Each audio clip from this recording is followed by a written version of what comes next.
evening, friends, wherever you are out there in the multiverse, traveling through space and time against your will. You didn't ask for any of this. I didn't ask for it either. But we're here now. And it's pretty fucking nice, I'm not gonna lie, dude. So I'm here in Denver, in Tyler's apartment. Who's Tyler? Don't worry about that. You ain't gotta know. If you don't know, you don't need to know. Okay. That's what he's laughing. That's what Push wants you to know, man. Pusha T is just, I don't know. He's a coke pusher. You know, like he worked at a Denny's pushing the coke bottles, and then he became, if you know, you know. You have to fucking know, man. I got a soundboard. You guys want to hear some sounds from it? That's a pretty good one, right? How about some gallops? Let's try gallops from soundboard.com. That is horrible. Now let's try one more. That is I think I lost everyone who ever believed in me after playing that clip. My family disowned me after I played that clip, that abomination of a soundboard. This is episode 4 of Dom Sketchcast. Episode fucking 4. We're here, man.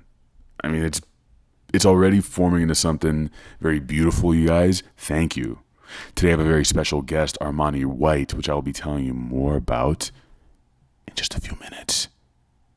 But first I want to talk about the sponsors, tell you what's on my fucking mind, and then we'll go into the chaos realm, where you all will meet Armani White personally. And it's probably going to help if I'm looking at the camera. Our sponsor this week, Patreon, patreon.com/valet. If you go on patreon.com/valet, some stuff's going to happen. Let's just say you're on patreon.com/valet and you're like, hey man, I'm thinking about supporting Dom this week, but I'm just a valet, you know.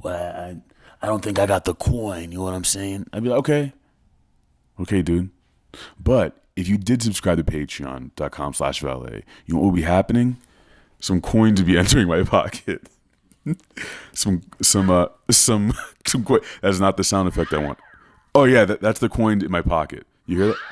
That's the sound I'm gonna make when you guys donate to patreon.com/valet. All right, you're gonna get gifts from me. There are tiers where you get drawings, you can get pins.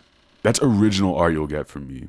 Shirts, you'll get to see and hear new content from me, usually like a day early. Patreon subscribers get to listen and watch this podcast early, in kind of a little bit of a beta state, but yeah, they get to see everything early one day, which is pretty fucking awesome. Patreon subscribers also get to listen to these blogs I do, these audio blogs about how I'm coming up with stuff that's on my mind as I'm creating things, even how I question myself, like the learning process of me. It's the behind the scenes of all this shit. So yeah, I won't talk your ear off about that shit anymore, but it'll be very nice if you helped to support your boy. We already got a few patrons in there. Thank you very much. I'm in Denver visiting Tyler. I met Tyler like 4 years ago. And you'll probably hear about him on another podcast. But we worked together on a lot of great things, like Future Late Show, which a lot of you have watched. And the thing about Denver, man, is like, it's dry. Like, it'll make your damn genitals shrivel up. You know what I mean? I'm just gonna lay back. I don't care, dude. Why can't I just lay back on this nice leathery couch? Doesn't this feel a lot more intimate now? Denver's a dry place. I've been to Denver twice.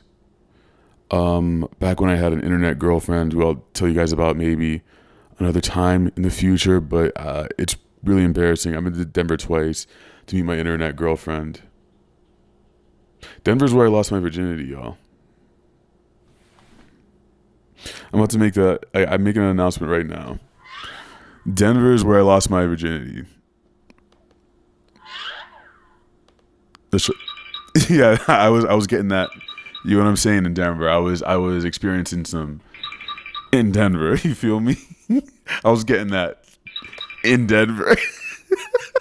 back as a younger man. All right. I walked into Denver. That shit was like, you know. Okay. I would stop. I'm sorry, everyone.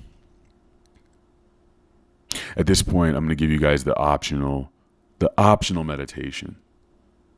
All right? Because I know maybe some of you guys just don't even want to fucking do it. Okay? You don't want to think about it. But I'm going to give you that option before I tell you about some other bullshit. And then we get to the real meat of this episode, a conversation with the great Armani White. Here's what we're going to do. We're all over the fucking place. At this time, I'm going to give you a little cue, the little sound. And when you hear the sound, you'll know what it is. Choose to stop doing whatever you're doing and just chill the fuck out for as long as you want. I recommend a minute. Let's try a minute. Now.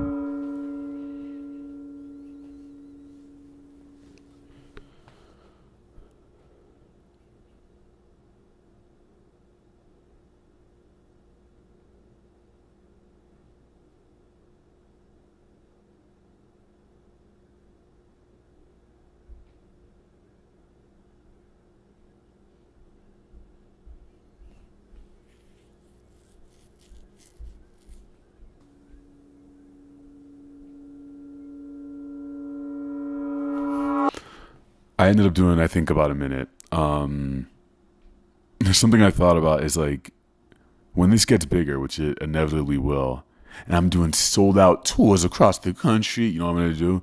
Is we're going to do 59 minutes of meditation live. I'll come out on the stage, Dominic rapping. I'm like, okay, let's calm down.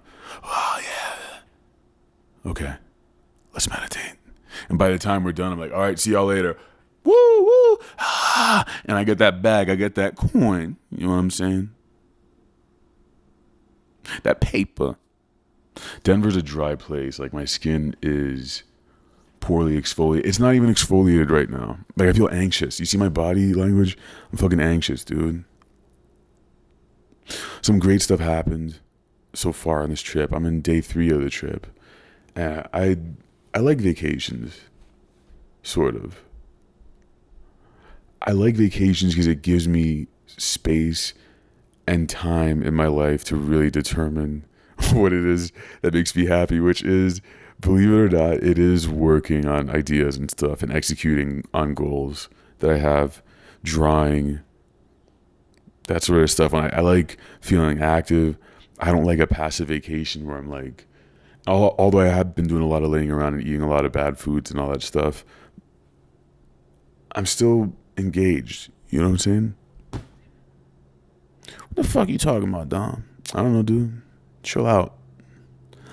Motherfucker. Yesterday I was driving around with Tyler in his new car. His new 2018 something.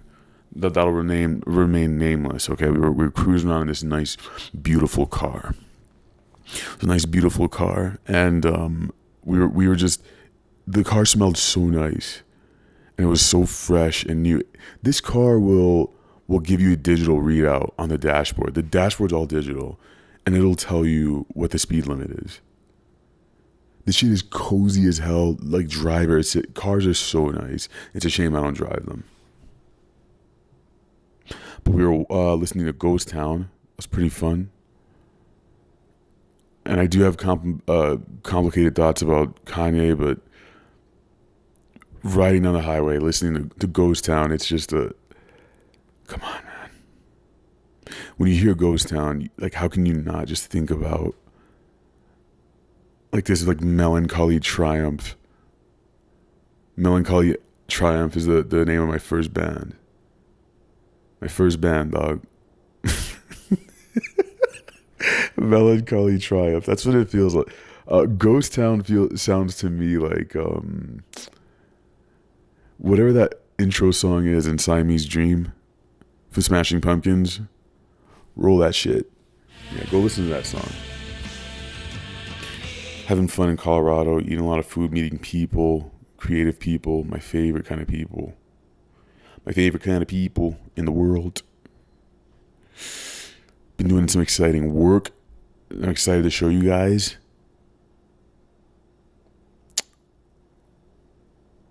What else should I talk to you guys about? That's when you know you're in a bad spot, when you start like, what else? What else should I be giving you on this show? I have written down something here that I'm like nervous to talk about. I should say it anyway because I wrote down not being scared to get up and do stuff. So I've been struggling a little bit with life, dog. Struggling with life. No, specifically work-life balance, whatever that means, and my expectations of myself. My expectations of myself creatively, personally, all that, and being more accountable to those things.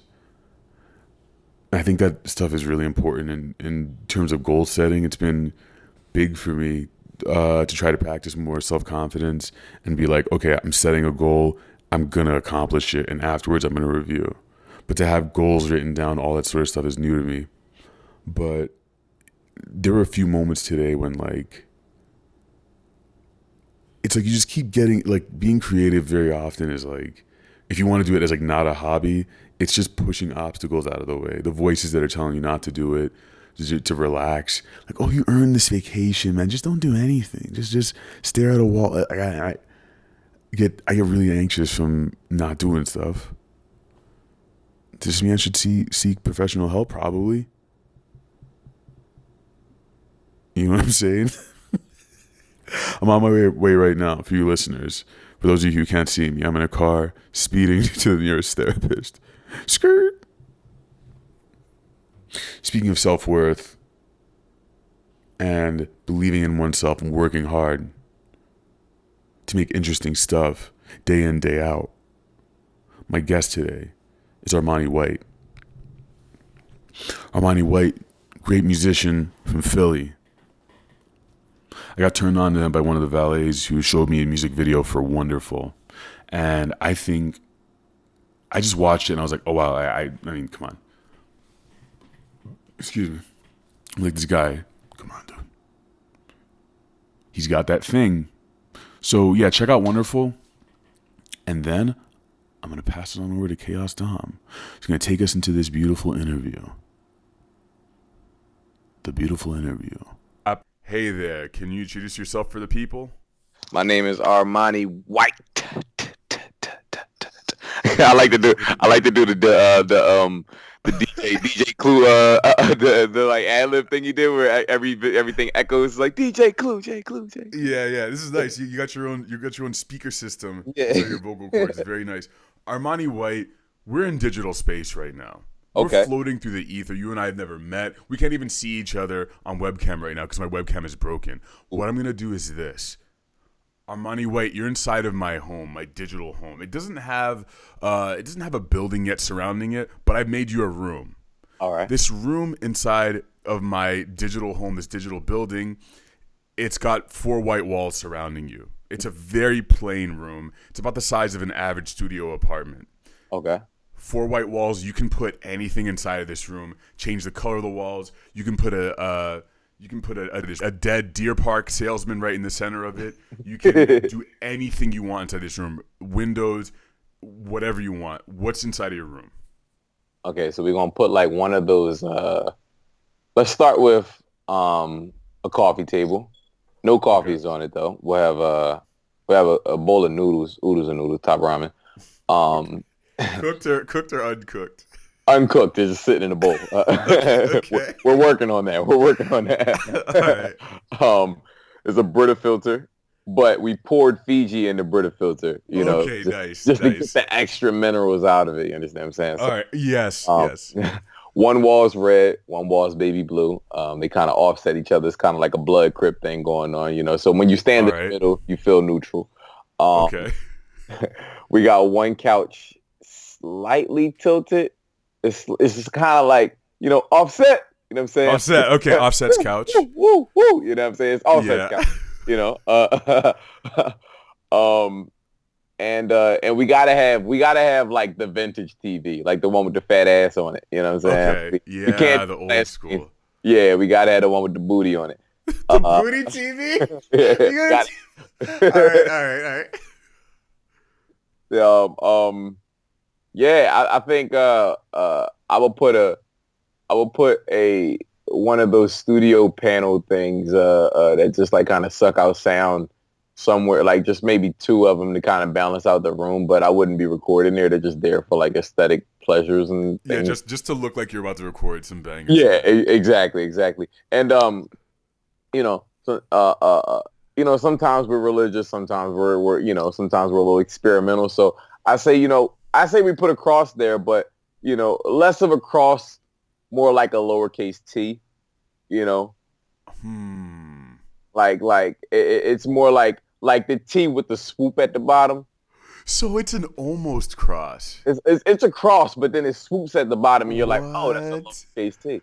So it's like people like walk in, they're about to pray. No, it's not. Yeah, because like you start praying, and in the middle of praying, no, that's a T. Right, yeah, that was definitely a T. I don't, you start reciting the alphabet in your head just to make sure. No, that is definitely a T. It looks like a T. This is beautiful so far, Armani. Thank you. This is your room. We're in it. We're cozy right now. We're sitting on the crooked ass offset couch. Offset, everybody. Did we both do that at once? Yeah. That was great. Yeah, we're syncing up. Let's talk about Jesus, man. Let's talk about Jesus on the fucking cross. Have you, okay, you're a thoughtful dude. Like, have you really stopped and thought about, like, being nailed to this torture instrument and just being suspended in air for days? Have you thought about it? I mean, that's shitty. Yeah, it's terrible. That shit. And then to think like it was your man who did it. I'm not entirely like, I grew up Christian, but I'm not entirely knowledgeable on like I'm not sure if the Bible really talks about what Judas got out of this equation. Like, when he ratted on Jesus, like what was his come up on the whole situation, or if he just did it to be 30 pieces of silver. That's what he got. 30 pieces of silver. What can you make with 30 pieces of silver? You could probably buy a CD player with that. Jesus. You could probably buy an album or two. A CD player and an album. And at the time, it was like, they weren't even listening to anything. He would have got like old Kirk Franklin music. It wasn't even like, they didn't even have Stump. They didn't even have Stump on the project. They had old Kirk Franklin. Wow. He got some shitty R&B album. Dude, right. So apparently he was like really depressed about it, and he was like, "Oh, I can't believe I did that." But right. I mean, it's interesting you mentioned Judas, because I mean, the thing about Judas is like he was destined to betray Jesus. Yeah. And Jesus knew. He was like, one of you will betray me. It's going to happen. And they were all like, "Oh, it's not me." I don't know that Judas knew it, but like what trips me out about that is it's like it's one of those fate things. He was supposed to do it. Right. So God knew also that Judas was going to be the one to do it. You know what I'm saying? Yeah. And but the thing is, like, you have to, when you think about it like that, it's just like because I studied a lot of I just like used to not study, like I did a lot of research on like just like Greek mythology and things like that. And I was like, what interested me a lot, I'm not going to say one more than the other. I don't want God to be hearing this and be like, "Hey, oh, a word, my nigga." But like, but what interested me a lot was the fact that like how I was raised was like, God is all knowing. God knows when you're going to mess up. He's, like you said, like you're destined to do this, you're destined to do that. And so, when I think about it like that, on the offset side, offset is in Greek mythology, there's God, but he's also personified. So God is like, okay, I put all these things in motion. You know what I'm saying? Like I kind of, it's kind of like like in a controlled environment that's not necessarily controlled, but just like, okay, let's just see what happens. Like let's put two guinea pigs in a whatever, and just see like how they react to each other. Two fish in a fish bowl, see how they react to each other. It's kind of like how the world was set up in that theory. So at the same time, you got like the jealous God who's like, oh shit, like this and that person is doing this, and then like Zeus might strike somebody, or this might happen to this, or and things like that. Is like it's interesting to me because it's like at times God he gets jealous, or he gets cocky, or he gets this, or he gets like regular components that you would imagine somebody who is the most powerful person in the world would have. Like if someone was like, yo, I'm gonna write, more or less how Christianity is formed is like, someone wrote a story from like year 1 to year whenever the world's supposed to end. California is burning up right now, so I'll say year 2020. Yeah, So yeah. from year 1 to 2020, it's like somebody wrote a book from year 1 to 2020. These are the things that should happen this exact way. And like, I mean, who's waiting for that? Like, you gotta wait Mm. 2020 years to watch everything you know is going to happen. Like, it just kind of interested me that on the flip side of things, that there's somebody who's like, yo, we created all these things. We have no idea what they're going to do to each other, but we're here for the ride. Let's see what happens. Because I don't know, like, it makes, I guess at that point, it makes Judas's punishment seem like it should be more severe. Like, okay, send him to hell. But if you knew he was going to do that, do you send him to hell, or do you give him like a space heater and you're like, yo, this is what hell would look like? You know what I'm saying? Like, Punishment is, I have a weird relationship with punishment, and I guess everyone does. And this stuff all goes back to childhood.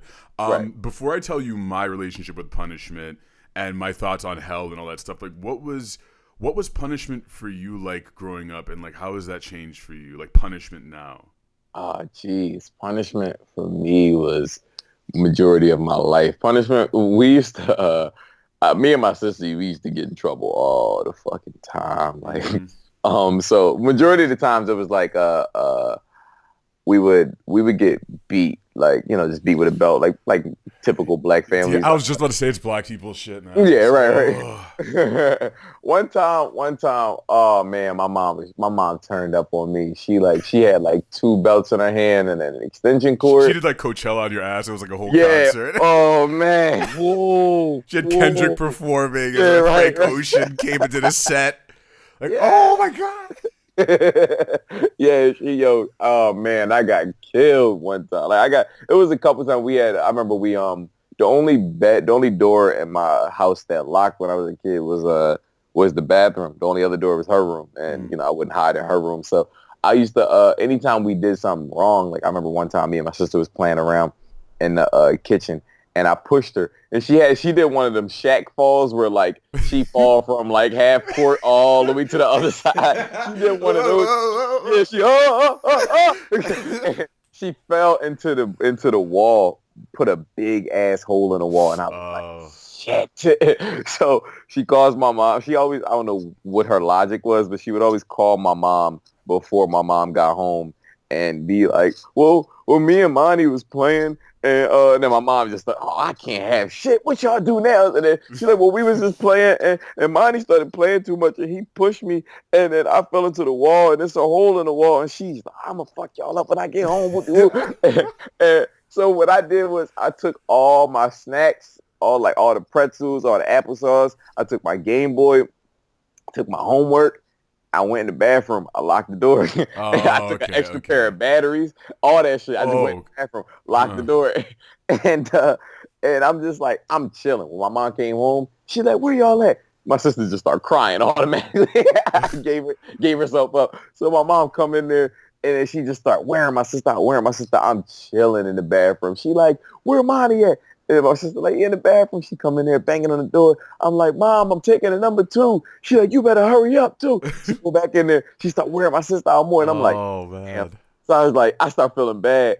So I was like, all right, let me just come out there and just take these lashes. I walk out there. I start taking it. She leaves to go into her room, sees all my toys and shit in the bathroom.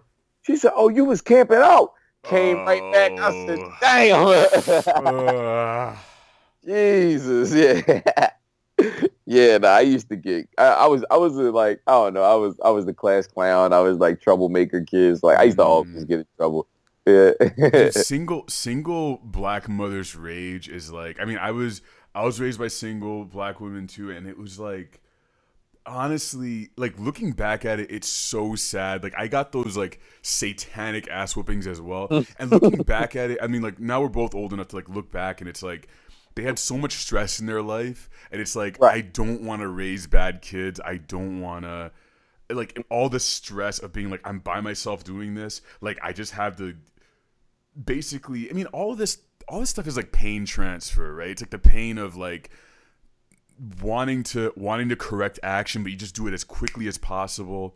And Right. it's also like, I mean, I don't know about your mom. Like my family, like they weren't well educated. They're all from Haiti, and it was like, I mean, the really sad part is like this is all like the way we were punished. This is all stuff that's like descended from slavery, like Right.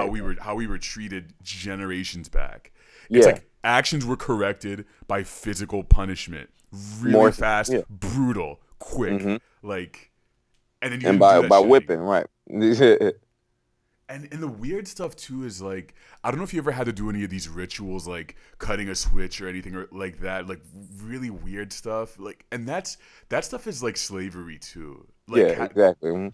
I remember we had to do stuff like stand on our knees for 30 minutes. You ever had to do stuff like that?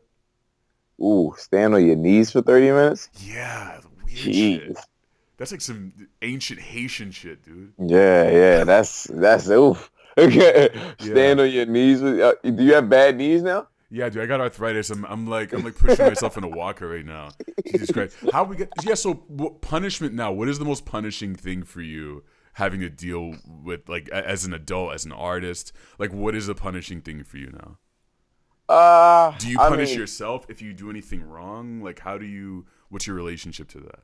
yeah, like for just to make matters easier on everyone else. Like I think for anytime anything goes wrong, I usually take like the brunt of it. Like I'm like, okay, like what could I have done better? What could I have, like in most instances, like more often than not with anything, like I take I take the latter and I take like just like the on front um accusations of whatever it is. Like if something went wrong, if something went right, it's like where like I'm on the front line. Basically Mm, is what I'm saying. I'm on the front line for everything. So like I mean, there's not really many times like for me, I'll say like me being completely hard on myself, I say everything is always going wrong just because I try to not be satisfied. I try to not be satisfied because I feel like the more satisfaction, the more comfortability, like the process is like mm, you don't really grow as much as you're just like, oh no, everything went right all the time. I'm just like I have this mentality that's like by the time you reach your peak, you find a new mountain. So I'm always mm, looking for what the next mountain is. I'm like, okay, like yeah, this went really well. How could we have made it go better? And I guess that could be punishing. The most punishment I have that I put on myself right now is, one would be trying to be responsible for a lot more people than other than myself. mm. And two would be, I think the amount of time I spend a day staring at a computer screen or just like a phone screen or some shit like that is very punishing. Yeah. But yeah. Have you been like connected with nature at all? Like, have you been hiking? Anything like that? Oh, absolutely. Yeah. I mean, I preach that. I kind of, for majority of like most of the people I speak to, especially like people who are like just online figures or people who have like maybe like an Instagram, like a popularity on Instagram or something like that. Like majority of the times I ask them like, like just as a read to their depression or things like that. It's like, well, how often do you go outside? When is the last time you just like went outside to go outside, not because like you had to be somewhere, you was on your way. Oh, huh. How often do you just go outside just to be outside? For me, I can't be inside of a controlled environment for too long. Like I can't sit in the house all day. It just like it kills my brain cells and creativity, and it just like it gives me like this really massive headache. So a lot of times, like even if I'm just like, okay, I'm working from home today, or I'm just like, I don't have too much on the plate as far as like I have to be in this city or be in that city. I'll work for maybe 1 or 2 hours, then I'll go outside, I'll take a break, I'll just like be outside. I may play some music or something, just walk Mm. around the block, walk through the neighborhood, something like that. But yeah, being outside for me at least is like extremely important just because like that fresh air, nothing beats that fresh I air, know. you know. So, what is your writing process like? Do you write during these moments of clarity, like, or are you writing in the controlled environment? A little bit of both, or Um, I guess yeah, it's half and half. Like for me, matter of fact, I think some of my favorite ideas come from I had wrote this project. It never came out or anything. And I never even like really finished it. But at the time, I was having like it was probably like 2016. I was having trouble with finding like the right production and the right producers. okay, And And so there was this when I was at the school that I was going to in Delaware, there was there's like this little creek that you pass all the time when I'm coming back to my mom's place. So I would just one day I pulled into the creek and I watched sunset. I watched the sunset, and then the next time I went there, I pulled into the creek. I got out the car, and it was like a little trail along, like a little dirt trail along the woods. It's not really even a trail. I'm sorry, but there's there's the creek, and there's like the bay alongside of it, where it's like a bunch of like trees that kind of fell down a little bit. You can kind of walk through them, and so I would walk through it. I would just sit there. I'd kick it, like I just chill in silence, and as I was chilling, I one day I seen a twig that was just broken up, and I'm looking at the twig and I thought like, okay, how did this twig get broken up? So like maybe someone was running. Why were they running? Maybe they were running from somebody. Why were they running from them? You know, like maybe they were trying to break free from something. What were they breaking free from? So I started to kind of create this narrative from the end, moving backwards to the start. That was kind of like a story of a Native American kid that kind of like ran from his tribe and ran from civilization to like kind of find a moment of clarity and then come back to like what could be turmoil and trying more or less like it's almost like a story of a Jesus Christ story, like, you know, when you kind of leave and then you come back years later and you're a different person and you're trying to preach this like word of change. And you know, so that was kind of more or less like where a lot of my writing was coming from. Was I was just like I would go in there like in the woods and I would just yell noises, like I would like that's more like that's how I make a lot of my songs. I just like I mumble or I make noises, and you know I'll play a beat. I'll just like yell shit. Like if I'm riding the car, I'll just yell a bunch of like little cadences that I think are dope. And Over a song or just raw, just well, this time specifically, it was raw okay. because I didn't have any production. So I was just making songs or song after song, just raw ideas and just cadences, and I would yell it and it like just out into the quiet. And I was like, you know, in my head, like a lot of times, like I go to a lot of shows and they're fabricated by like people who love the music, you know. So you can't tell me that this person did a good or bad performance because they didn't really have to perform. The crowd performed with them, or you can't really tell me that a good or bad performance because they didn't really have to perform. The production spoke for it. It was basically like a movie scene or like theatrics or all this other crazy shit, and like their performance outside of that was just like mediocrity.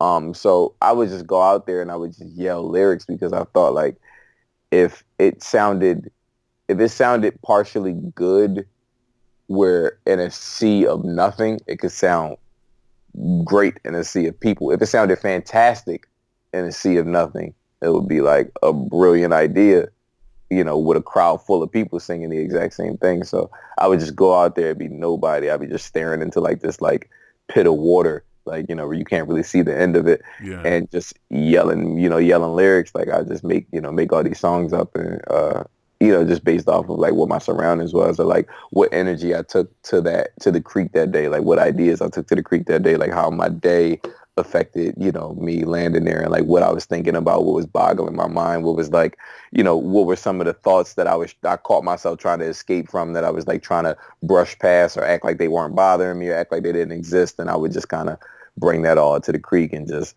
spitball my ideas until I like came up with something. Yeah, that's beautiful. Thank you. That reminds me of. I mean, I think every artist, every person has this, but artists specifically, I think are always trying to get as close to. You know how kids just do things and they don't like they're just compelled to do it and they don't question why. They just you put a pencil in their hand and give them a paper and they just know to make marks. They know. And I feel like as artists we're trying to get back to that feeling as much as possible. So that, yeah, you in the creek, it reminds me of that. To some extent I have mixed emotions about recording art. I know it's important in order to share it, but like it's almost like sometimes it feels like those moments are the purest when you're screaming out in a creek, when you're doing something and you know that no one's going to see it. Maybe you'll record it Right. later on, but Right. that instance, that moment, it's like the purest thing because you did it only because it's like nourishing for you, or it's whatever it Mhm. is you need to be doing in that at that time. No, absolutely. The funny thing is, like, a lot of the songs I have is like when we start them, like, and I was recently saying this about Wonderful, because Love it. Wonderful. Thank you. That's how I got put on to you, by the way. Wonderful. Oh, that's tight. That's really Yeah, tight. man. Wonderful is like my favorite song that we made. It Wonderful. How I made Wonderful was like, diving back into like this, going back to a kid thing. My niece was now 7 at the time. When she was born, I was like in my last stage of being a kid, and that's like, so I was 17 years old. So like all of that energy, I wasn't even really knowledgeable of it at the time, but I realized in hindsight, all of that energy just got transferred down to her. And now now we have like such a great relationship. She calls it that. I just came back home for the first time in a couple of weeks yesterday, and my mom was telling me how she's like calling me her hero and stuff like that. And but all of that energy is now inside of her, and like she just breathes through me like everything that I believed in and I felt when I was her age. So so she me well, just brushing on a few topics. There's an artist named Woodkid who had did an interview, and he had said, I remember reading one of his interviews where he said there's like, and all of his music was based off of this. He said there's two moments you die in life. The second moment is obviously when you die, but the first moment is when you let the kid inside of you die. And I've always gone by that, even before I heard that, there's like, you don't want to have that kid inside of you feel caged, because that, that locks up your creativity, that locks up your freedom to just be who you feel like you are without any boundaries or limitations.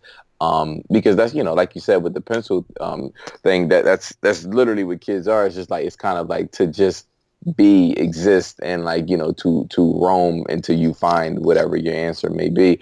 And with Wonderful, I remember kind of like just stumbling on it. Like, I was doing my process of just like me mumbling songs, me mumbling ideas, me mumbling things, just, yelling things out loud to see how it sounded. And my niece, I call her Cheese came in the room to get her toy fixed. She's reckless. She like popping the heads off and stuff. So she came in like, Uncle Monty, can you fix this? I'm like, yeah, I got you. So I'm putting the head back onto the toy. And she came in for that. And I'm like at the time, the hook, I wasn't even for the hook. I was trying to figure out a way to make this one bar work, where I was like, this my type of, hey, this my type of day, hey, no, this my type of day, hey. Yeah. And I kept doing it. I was like, how can I make this work? And I'm like, as I'm doing it, I'm like screwing the head back on her toy. And I'm like, this my type of thing. Like twisting it. And I fix it. I finally fix it, pop it back on, and I give it to her. And she runs out the room. As she's running out, she's like, thank you. As she's running out the room, she's like, this my type of day. And then like, I just hear her fading out in the background. I was like, wait, Cheese, come back. I said, hold on. I said, was that a hit record? Was that a hit record? I'm like, do that again. And, so like, how old is she? She was 5 at the time. She was 5 She just got it, and then she just had it, and wow. that's why, like, why I love the record so much is like it possesses its own natural sense of youthfulness that like can't be emulated, it can't be recreated, or it can't be like mocked or fabricated as if it's anything other than what it was. It was just like, it was straight, like it was in its rawest form of emotion, like just freedom, liberation, youthfulness, and just like that. It embodied that child. It embodied that childlike energy. So what I was going to say off basis though, before public school, when we dropped the record, not Wonderful. Before Wonderful, we dropped the record public school, and public school. We started off public school. I was like, we was like, yo, we need to finish this beat. We actually never ended up adding anything else to the beat. We found out that it was perfectly fine. But at the time, we need to finish this beat. I was like, how about this? Let me just record a reference track of it, and then once we get the good reference track, we'll just build around that. We're like, all right, cool. So we press record. We like, and it was like me and the homie in the basement. We press record, and we ran it. I did a one take of it. Boom. And after doing the one take, we was like, all right, we sitting there like, okay, this is cool. Like, when we really record, it's gonna sound way better. So whatever, fuck it. We spent 3 or 4 months following that one take, trying to do just a take that sounded as good as that reference track, because and a lot of times, like, I learned this when I first started recording it in studios. Like, a lot of times he'll be like, yo, my engineer, or just any engineer, be like, yo, test the mic, and I'll go in there and, like, I'm in here like thinking that it's not actually recording, so I'm just giving a raw performance, and then like once I'm done testing, quote unquote, testing the mic, they'll be like, all right, cool, look, you messed up right here and right here, could you get that part again? I'm like, wait, you was recording that? Yeah. Because they know that I call it studio anxiety, but it's like, you have studio anxiety the moment that someone says, okay, it's recording, okay, this is for real this time. It's like the Black Mother theory. It's like, there's so much pressure. There's so much pressure on trying to get it right the first time, trying to, not like, man, we practice for this, trying to have it, sound as fluid as possible, because this is the way it's going to sound on track, and how everybody else in the world is going to hear it. So you don't want it to sound like anywhere slightly like, oh yeah, you sound professional, you don't sound good or whatever. So you have all of these things like pounded up, like just pressuring you to do the perfect take. And as soon as you start, you just like, you can feel it. Like, you sound more insecure or less confident than you would if somebody's like, oh yeah, we're not even recording it right now. And just like, how that joint sound? Like, somebody's like, yo, just like, let me hear it. And, like, if someone went like that, you'd be like, you give a much more organic performance. So yeah, I was, just piggybacking off of what you said. I mean, it must have been a strange life before recorded music. I mean, like, you and I, obviously, I mean, like, for generations before us, I mean, not that many generations before us, recorded music existed. I mean, it's a fairly new technology in the grand scheme of human history. But, like, back then, it was just like, and it's so beautiful to really try to wrap your head around. Music used to just be passed down orally. It used to just be, you hear your grandmother singing something, and then she just sings it, and you're like, can you sing that again?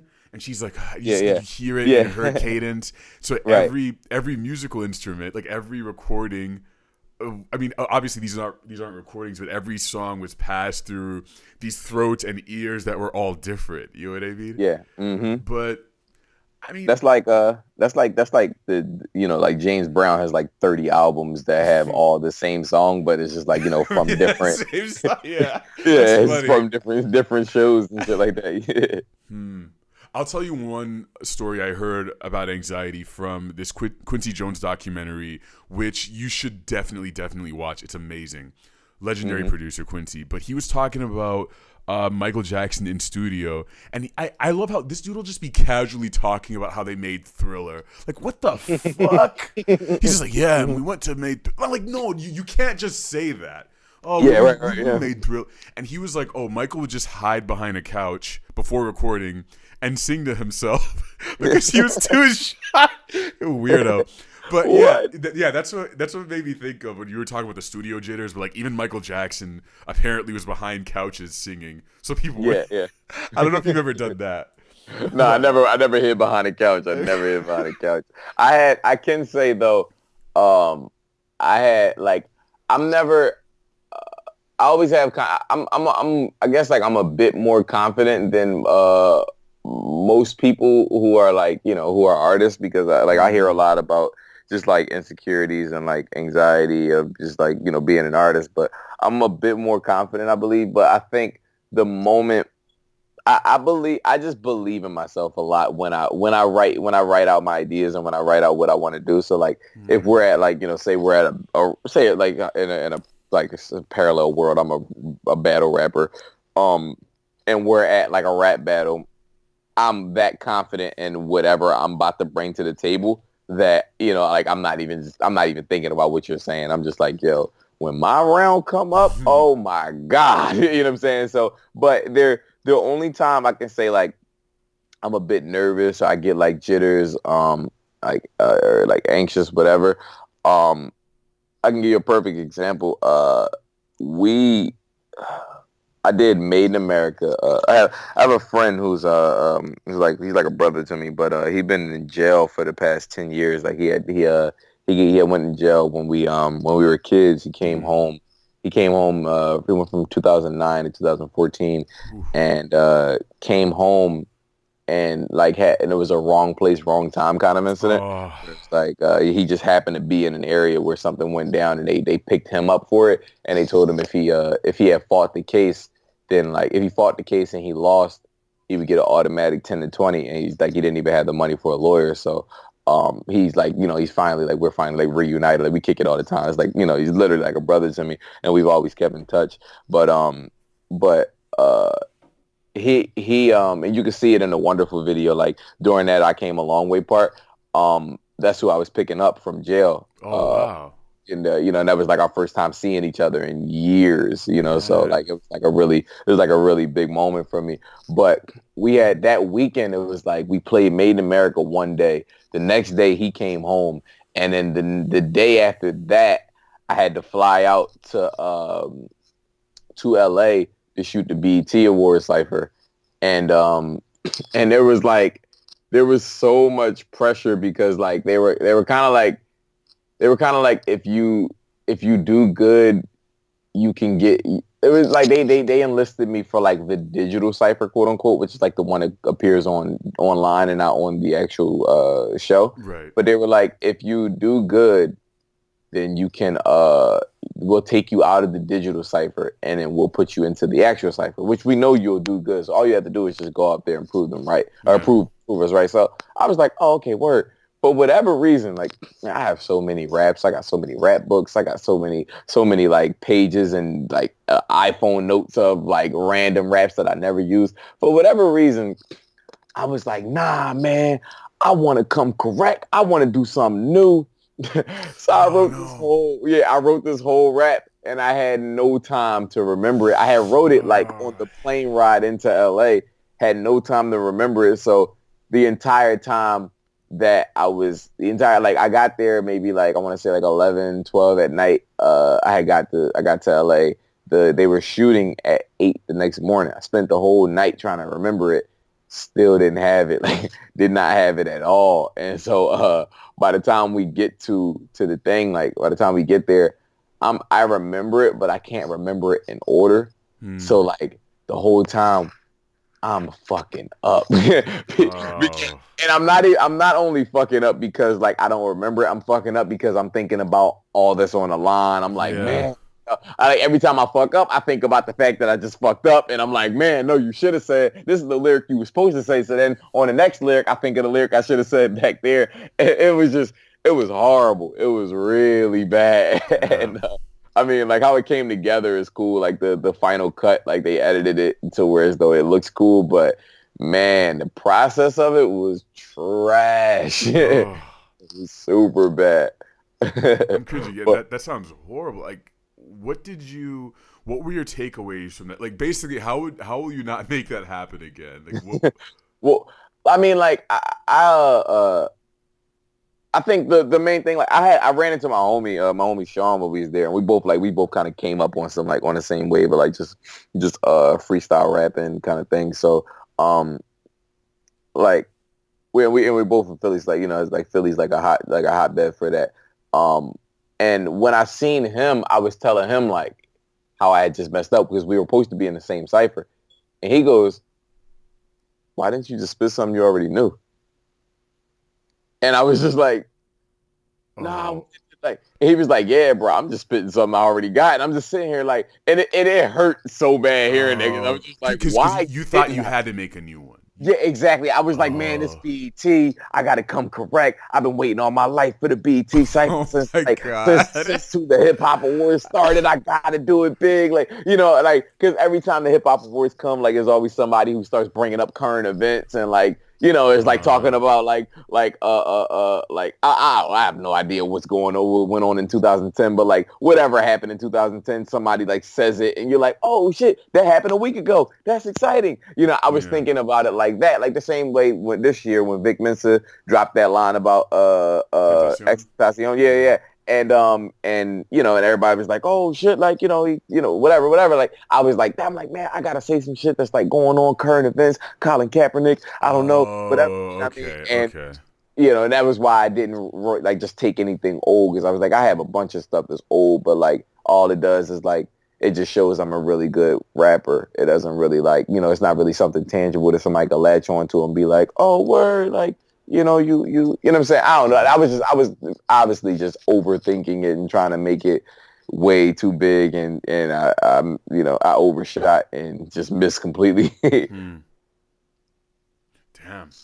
that's rough. Yeah, I hope you never have to go through that again. Me and everybody listening, we're gonna say a little prayer on your cross that is not quite a cross that never happens again. Right. As we taxi towards the end of this discussion, I wanna ask you questions that are of no consequence, things that don't matter whatsoever. Okay. Do you watch anime? Yeah, absolutely. You watch Naruto? I haven't gotten into Naruto. I'm actually like very intimidated by the amount of episodes that Naruto has. Yeah, I see why. Because that shit is. I didn't even finish it. Favorite Dragon Ball Z character? Ooh, Kid Buu. Okay. Favorite Smash Brothers character? Honestly, being thoroughly, completely honest, I never had Smash Brothers. Like I never bought Smash Brothers. Okay. I used to always play it. Like I would always play it either at the store or like at one of my friends' house, and I never knew how to play it. So like anytime I would play it, I would just button mash. I mashed the fuck out the button. Yeah. I was good at button mashing. I was tight. Like I was kicking niggas' asses. So. You can't be proud of button mashing. Like I either picked Donkey Kong or I picked Bowser, and I would just start wearing niggas out, bro. God. Oh man, it was crazy. You ever see that dude banging on my chest? What the fuck is his name? The Bathing Ape. He hates Supreme. These videos. Oh yeah. Fuck Supreme, dog. That's like Donkey banging on my fucking chest. That's you playing Smash Brothers, dude. Right. Have you seen Creed 2? Because you're from Philly, so. No, I haven't seen Creed 2 yet. I've been like super busy with Wonderful Side. Like I think Creed 2 came out on like Thanksgiving or something, right? I wasn't. Yeah, I heard it was really good. I heard he was getting worked by whoever the Russian guy was. Yeah, that dude has like 4 inches on him and probably like 50 pounds. I don't know how. Yeah. I heard he was working him. I mean, he obviously, you know what happens at the end, but it's like, how is this Michael B. Jordan's a big dude, but this motherfucker is big. Yeah. Speaking of getting your ass beat, my next question is a fucking banger. I'm proud of this one. I want a fucking drum roll from the stands. Drum roll, motherfuckers. All right. What would your fatality be if you were a Mortal Kombat character? How would you like destroy someone? Send them to the next life? Like what would your shit be? Your finisher? Jeez, that is a good question. Man. If I could pick them up, like just not pick them up, sorry. Pick one of their legs up, stick my foot in their chest, pick one of their legs up, yank their leg off. Oh shit, yank their leg off. How do you? And just and just take a Louisville Slugger swing at their head with the thigh of their leg. Oh you shit. beat him with their... Oh shit. Oh my god, that is funny, dude. Oh shit. Yeah, that'd be it. Jesus Christ. That's very good. I could see that. It's like a Def Jam Vendetta character. Vendetta, which that game should come back. I don't know how that is not still in existence. Like they could. Yo, that has to come back. It would be so great with like current rappers in it. As long as they're not in jail. If they go to jail, then they get kicked out, like in Madden or something like that. They change the roster. Well, I was thinking like what we should, who, I don't know who should do it. Like maybe, if I get enough money to like, or get enough people, angel investors to believe in me. But somebody should start a fantasy league for music industry. Like, like and how long they'll last, like that sort of thing. not even how long they'll last, but just like how fantasy football is. Like you can make your team and like make your roster, and Yeah. as somebody gets points or as somebody gets like awards or Oh, nominations, right, billboards and right. shit like that. Like they get more points. And, you know what I'm saying? Like there should just be a fantasy league for the music industry. It would make shit a lot more entertaining because music right at this point, like the whole Takashi versus Trippie Redd, and they're all I in the same. know. Like it's like this whole shit is just like wrestling. It's all for entertainment, Yeah, but like that's the fucked up part is like that's Trump-ish. Like there's so many parallels when you think about it. Like the grandiose personalities, people who aren't like bringing positivity to the table, or like people who can actually rap but are sort of damaging themselves by creating these images that are like super hurtful to themselves ultimately. Because I mean, if you get locked up, what the fuck does any of this matter?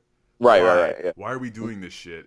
You're just gonna get locked up and putting everything on IG Live. So I mean, it's definitely sad, but I think I mean, I've seen some interesting stuff happening. Like you, for instance, I will be seeing you in DC on the 19th of December. By the way, Oh, at Songbook. fire, I'll be fire.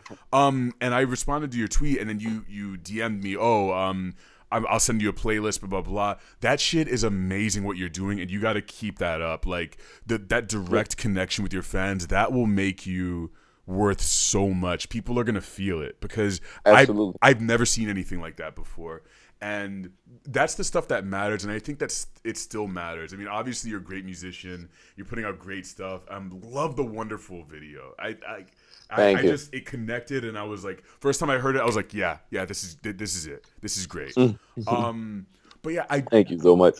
I do think now that you mention sort of like a fantasy football league, I would propose to you the idea that this is happening already. I think people invest in you. Like I'm investing in you by like I want everyone to know about you. I want everyone to listen to your shit. So it's like I'm investing in you. People who like when they go to your shows, like when people share your music, I feel like that's what's happening, and you're gonna be creating like your follower base. People who listen to you are all investing in you with every listen. You know what I mean? And I think I just don't think the internet has necessarily caught up to this idea of like, well, I'll tell you this idea I had of like, let's take 100 views on your video, right? You get 100 views. If it's just a number that says 100. Now, Yeah. if Frank Ocean watches your video, it's not a view. It's something way more. It's worth 1 million regular people watching your video. Right. So it has this weight to it, and I think at some point in the future we'll figure out like the weight of these interactions. But it's like you never know basically who you're touching with these videos, who you're connecting with when you do awesome things like connect with your fans the way you do, and just have just so much positivity and just a good product. You know what I mean? Yeah, absolutely. No, you're 100% right. And I think for me, I have like I'm coming to grips with like I went to school in the city and like in a suburb area, kind of just right outside of the city. My mom didn't really like the school system, so Okay. I'm still coming to grips on like when I speak to certain people and certain other people who I like might have known growing up who can't get in touch with me now. And not to say like they can't, like I'm impossible to reach, but like they might not have my number or something like that. But if when I hear them mention me, they kind of mention me in a way that put me in the mindset like, oh, I'm more or less like a neighborhood celebrity. Like like people view me at like somewhat of a higher status than the average person, which is like it's cool in its own respect. But I'm still I think the reason why I still reach out to everyone, I try to just be as involved with everyone as possible, is like I'm overly, not overly, I'm very grateful. I'm very grateful for all of this. And like and I'll tell you, 4 years ago even, when we put a song out, I was working just as hard as I work now to like make sure everyone hears the song. But the only difference was we did it. This what I'm about to tell you is the same reason why I'm blocked by the Weeknd right now on Twitter. Okay. But we would go and we would go find whatever song we put out.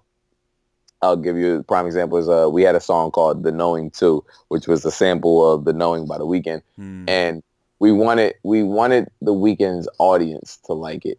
But we had no way of contact. We had no massive way of just sending this song out to everyone who liked the Weeknd. There wasn't like a Reddit account that said like Right. EXO. You know what I'm saying? So what we would do is we would go on the Weeknd's page, go into his followers, and we would click everybody one by one and be like, hey, check out this song by artist blah blah blah featuring the Weeknd, and let us know what you think. You said And feature. like, Oh no, that's yeah, grimy. That's grimy. no, we didn't. I'm sorry, we didn't say featured. I'm sorry. Oh, We okay. it was like check out this song.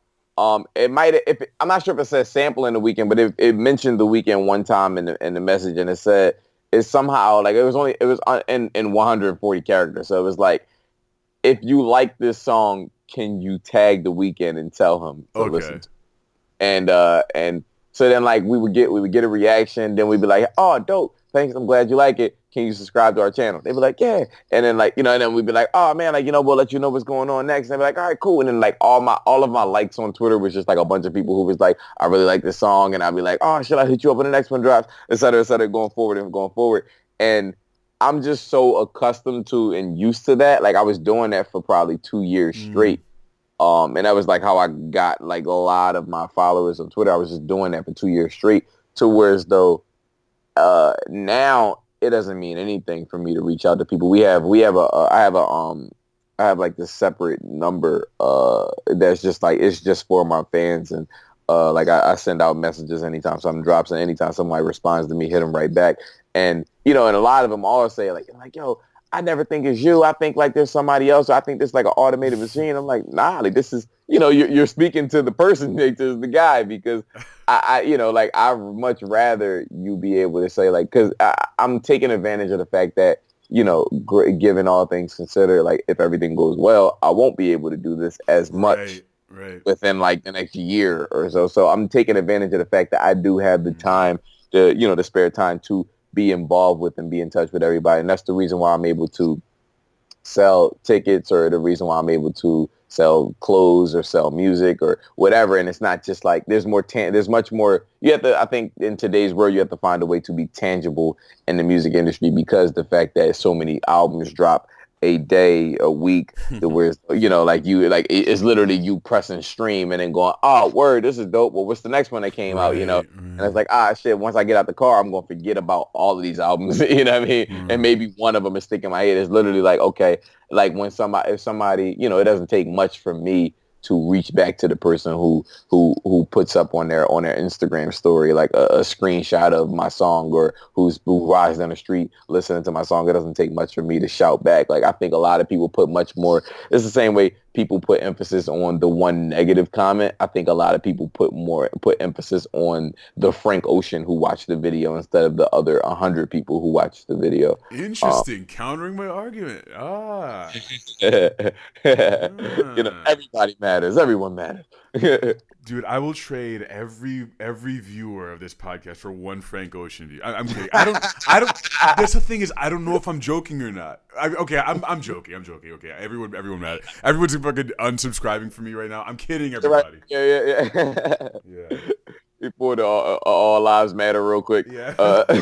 Wait. Hang on. Yeah. Dude, Armani, it's been a pleasure. Likewise. I'm very grateful. This is really fun. Yeah, and I gotta remind you, this room is always gonna be here. And next time you come in, we'll change the colors, whatever, the red and blue. If you want to make the couch go the other way, we can make that happen. You're welcome here anytime. Please let people know where they can find you. Plug whatever you like. I might sleep on this couch for a little bit while I'm here. You should. But when I leave, you can find me on Instagram at Armani Blanco, on Twitter at Armani Legendary, and Tumblr, if you use that, I think at Armani Blanco as well. Yeah, hit me up always. I respond, like I said before, to every single person in the world. Yes, got one of these. Armani White, everybody. It was a great convo. Love that guy's energy. It was a very positive combo. I felt very comfortable with him right out from the outset. Before that combo, you guys didn't see it, but we were chatting about the different waters, the different properties of waters, from like Fiji down to the nasty ass 7-Eleven water. Armani White, great artist. I'll be seeing him later this month, as I mentioned. This will be nice. To meet people in public, man. To meet them in meet space. Especially artists. We gotta stick together, man. We can't be driven apart by stuff and things. That doesn't make any fucking sense. What things are you talking about, sir? Can you please elaborate? Things, This is why I hope I'm never hired to give any speeches that are of any sort of importance. And any speech where I'm not allowed to just be like, Shrek's penis? Like, as a way to just get back into my comfort zone. When I get nervous, Shrek, sex, Mr. Fantastic, something, fiction. You know what I mean. Friendo.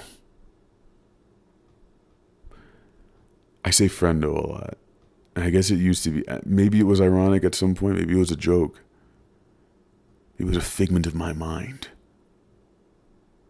A figment of my imagination. You don't hear figment. You don't hear a lot of figment anymore.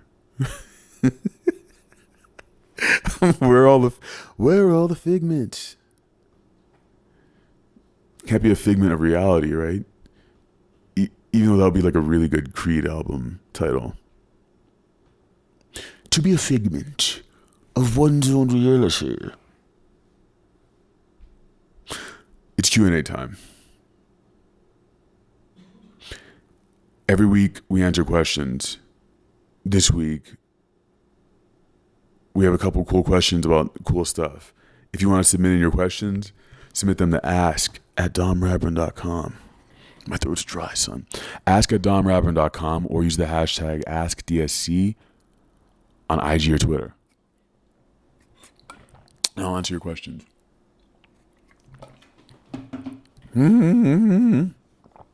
First one from Will M.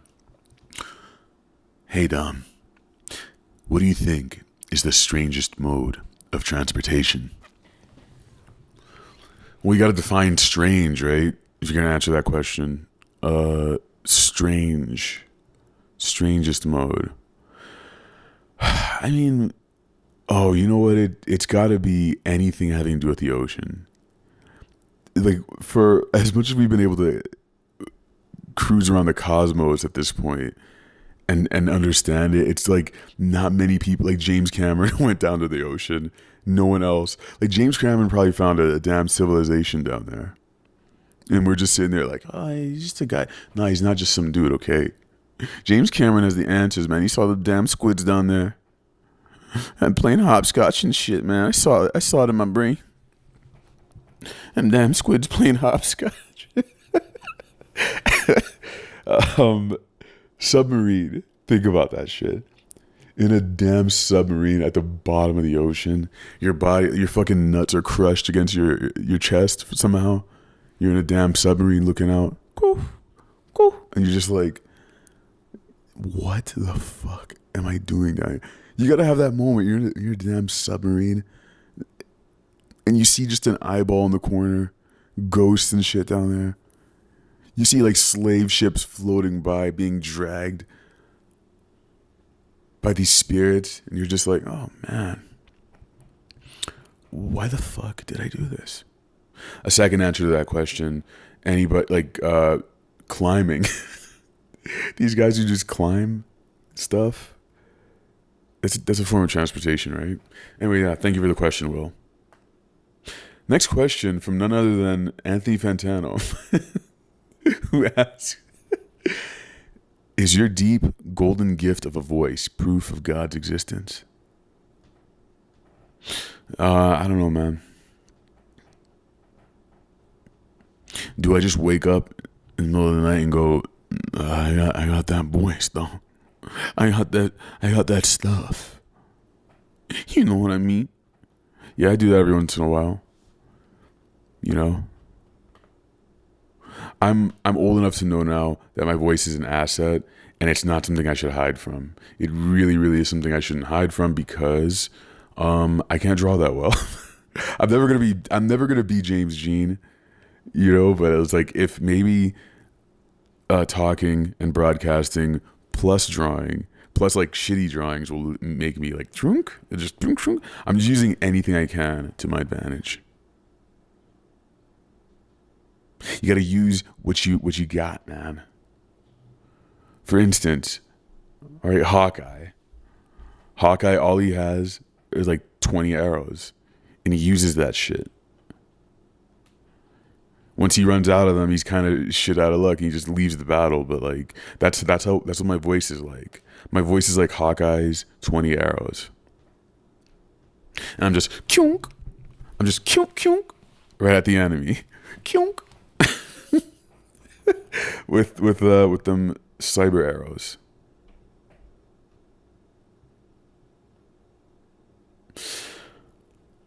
Next question is from Chandler.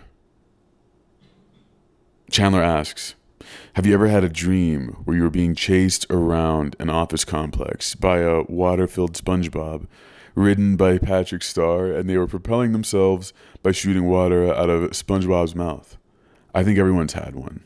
I hope you did. No, I've never had that dream, Chandler. Thank you for the question. SpongeBob. SpongeBob. The next question will be read in fucking Squidward's voice from Formertizon on Twitter. Yeah, I have a question. What the fuck? What the fuck? What the fuck? Later in the streets of Denver, this is gonna be me creeping. Just creeping to see what I can get into, you know what I'm saying? Yo, Denver, what up? That's me in your streets. That's me beating my feet. That's me leaking skeet. That's nasty. That's me spitting bars. That's me taking up time on a podcast. Hey, hey. That degenerated. Leaking ski. I can't believe I said that. That's not offensive, right? I mean, that's just body stuff. That's just what happens in your body. Got a question from Rory. Question from Rory, aka Strontium Muffin. All right, here we go. I have a better question.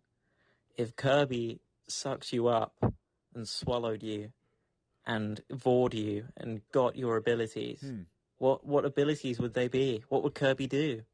That's a good one. That is a good one. Okay. Sucking your own dick over there, Rory. Chill out.